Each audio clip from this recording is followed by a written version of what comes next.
السلام علیکم ورحمۃ اللہ وبرکاتہ۔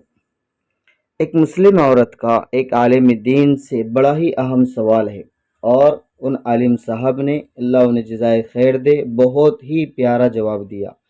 عورت لاجواب ہو گئی اور اسلام کی نعمت پر اللہ کا شکر ادا کرتی ہوئی چلی گئی۔ اس لیے اگر ہمارے پاس کوئی مسئلہ پیش آتا ہے، ہم کسی مسئلے میں الجھتے ہیں، تو ہمیں معتمد عالم دین سے اس کا جواب طلب کرنا چاہیے، نہ کہ کسی ایک عام آدمی سے، کیونکہ اصل اسلام کی معلومات اور جانکاری اور تحقیق جو ہے یہ عالم دین ہی کو ہوتی ہے۔ اس کے سامنے بڑی بڑی کتابیں ہوتی ہیں، وہ کتابیں سامنے رکھ کر جواب دیتا ہے، کیونکہ عالم دین وہی جواب دیتا ہے جو شریعت کا جواب ہوتا ہے۔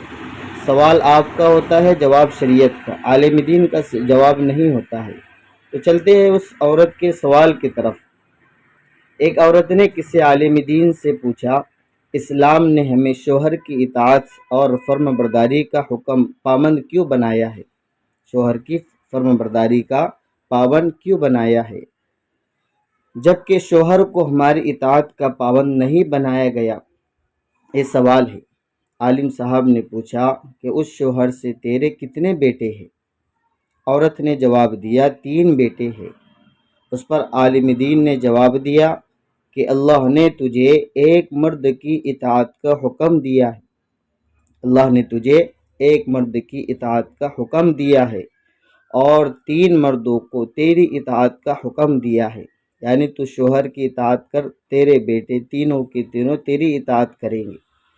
تیرے ساتھ اچھا معاملہ کیے بغیر وہ تینوں مرد، وہ تینوں بیٹے ہرگز جنت میں داخل نہیں ہو سکیں گے۔